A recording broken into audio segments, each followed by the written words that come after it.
पिछले वर्ष सहारनपुर शाकंभरी देवी मंदिर से शुरू हुई संजय निषाद पार्टी की रथ यात्रा आज 52वें दिन गोंडा पहुंची। यहां कार्यकर्ताओं ने संजय निषाद का जमकर स्वागत किया और एक रैली कर्नलगंज, माधोपुर, चकत्ता आदि होते हुए नवाबगंज से होकर मस्कनवा होकर जनपद बलरामपुर के लिए रवाना हुई।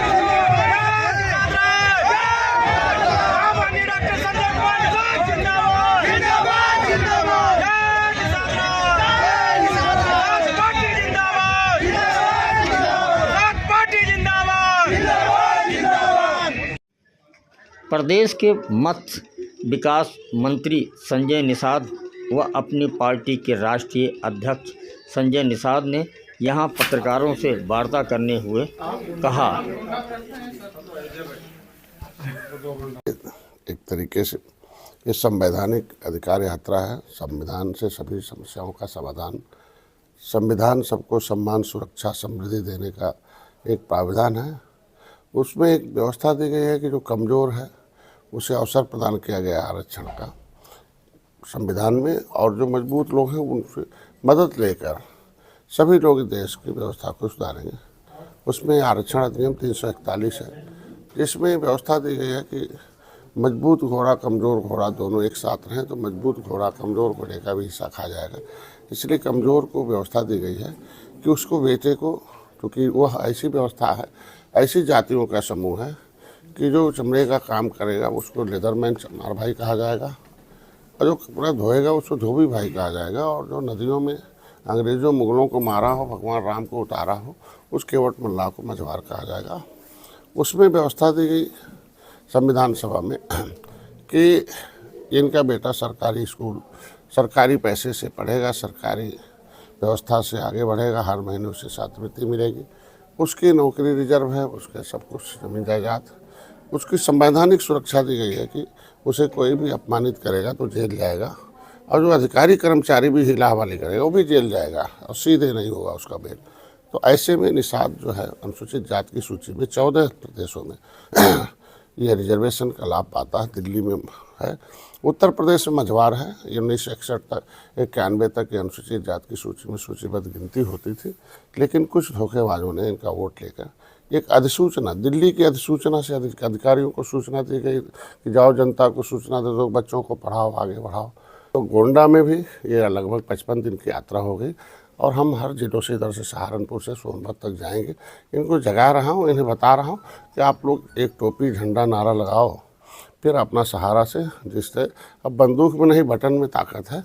तो इसलिए जिस तरीके से दलित भाइयों ने टोपी, झंडा, नारा अपने नेता पर विश्वास किया और संवैधानिक हिस्सा मिला, उसी तरीके से डॉक्टर संजय को स्वीकार साथ आओ और हम तुम्हारी लड़ाई लड़ रहे हैं और हम लोग इसे दिलाने में कामयाब होंगे।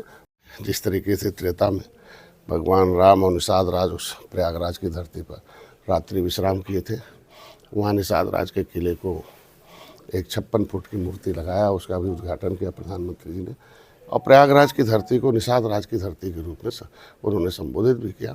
और उस धरती पर अभी 22 तारीख को एक पहली बार है कि बहुत दिन त्रेता के बाद पहली कैबिनेट की बैठक, क्योंकि त्रेता में जब भगवान राम निषाद राज आए तो राम राजा सुख का राज आया था, मतलब बिना भेदभाव का राज आया था।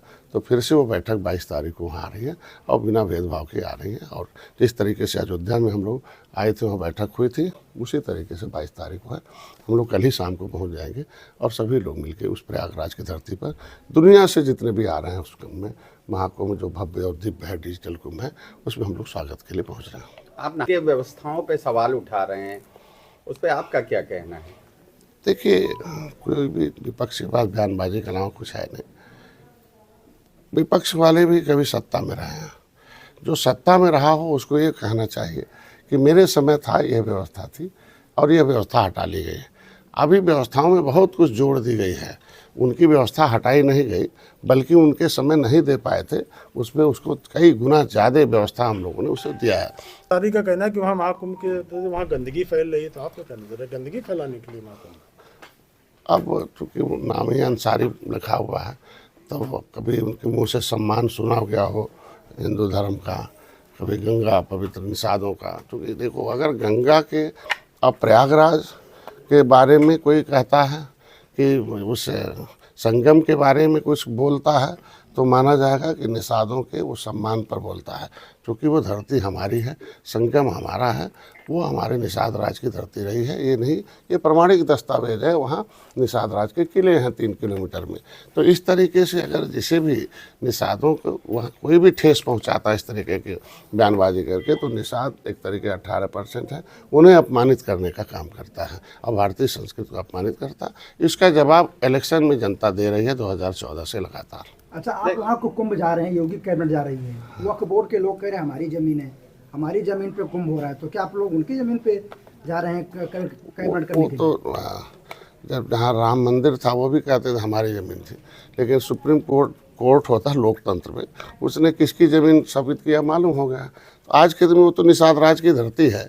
तो क्या आज त्रेता में जिस तरह भगवान राम के बाल सखा निषाद राज, खुदाई में पुरातत्व विभाग साबित करता है किसकी ज़मीन है, तो अगर उसकी ज़मीन वहाँ खुदाई में निषाद राज का किला है तो वहाँ मस्जिद बना दिया है वक्फ बोर्ड वालों ने।